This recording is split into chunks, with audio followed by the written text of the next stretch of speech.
شپږ لوڼه وې نو ښځې ته ویې وې که دا ځل دې لور وشوه نو طلاق به در کوم. ښځې وې صحیح ده نو. دې وده شو خوب یې ولیده، حساب کتاب دی او د جهنم دروازې دي. خوب کې روان یم یوې دروازې ته یې مخامخ کړم چې ومې لیده هلته مې یوه لور وه. زما پلار به جهنم ته نه غورځوی. هغې دروازې نه واپس شو، بلې دروازې له ورغلم، خوب اینم ای کې بله لور ولاړه ده.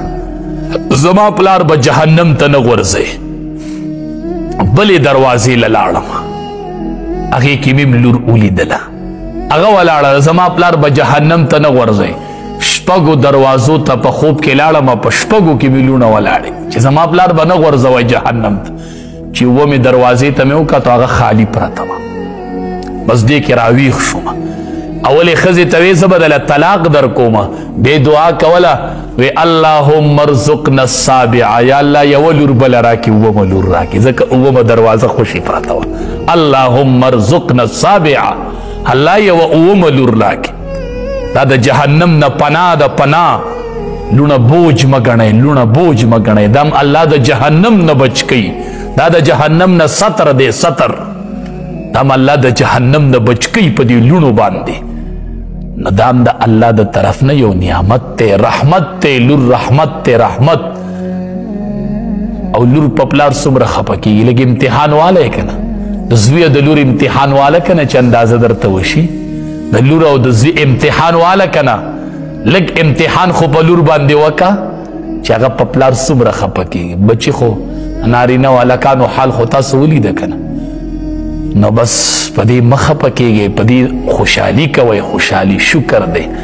الله مې کور کې رحمت راله پیدا کو، الله مې کور کې رحمت سیوا که، الله مې د جهنم نه بچ کوي چې د دې لوڼو صحیح پرورش وکمه، صحیح تربیت وکمه. دا لور به سبا په لپو لپو دعا کوي تا ته. زوی ته به یا یاد او یا یاد در بنئ، او دې لور ته به هلته یادې، دې لور ته به هلته یادې. مونږ ولیدلې لوڼه، ته د ټبر په مخ کې د پلار بد ووایي چې څنګه پې خفه کېږي. زما پلار ته به بد نه وایي، زما پلار ته به کنځل نه کوي، زما د پلار بد به نه وایي، ګورئ زما د مور بد به نه وایي. دا لور په مور او پلار ډېر خفه کېږي، او دا یو رحمت دی. نو دا بد مه ګڼئ، دا د مشرکینو خوی دی چې لور به یې وشوله رنګ به یې تک تور شو، تک تور. عار به یې ګڼه، عار عار. شکر وباسه چې الله روغ رمټ بنده درکو. واذا بشر احدهم بالانثى، کله چې زیری ورکړلی شي یو کس ته دوی ته بالانثى په لور سره، ظل وجهه مسوده، وګرځي مخ د ده تک تور، وهو کظیم، او د غصې نه ډکي، د غصې نه ډکي. په لوڼو خوشحالي کوئ، په لوڼو عقیقه کوئ، او دې ته خوشحالیږئ. دعا کوئ چې الله درله لوڼه درکي. دا بد مه ګڼئ او مه دا عار ګڼئ. دا د الله د طرف نه په دې کور یو احسان دی او یوه مهرباني ده. فرمایي ویجعلون، مقرروي دوی لما د هغې دې بوتانو دپاره لا یعلمون چې دوی نه پوهیږي په دې بوتانو په دې احوالو باندې. دی ورله مقرروي نصیبا برخه مما د هغې مال نه رزقناهم چې مونږ ورته ورکړی دی.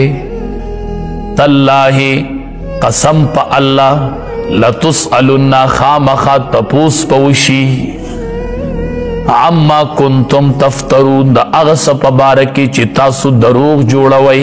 ویجعلون، مقرروي دوی لله الله لره البنات لوڼه، سبحانه پاک دی الله. ولهم ما یشتهون، او دوی خوښوي د دوی دپاره هغه څه دي چې دوی خوښوي. ځان له زامنه او الله له لوڼه.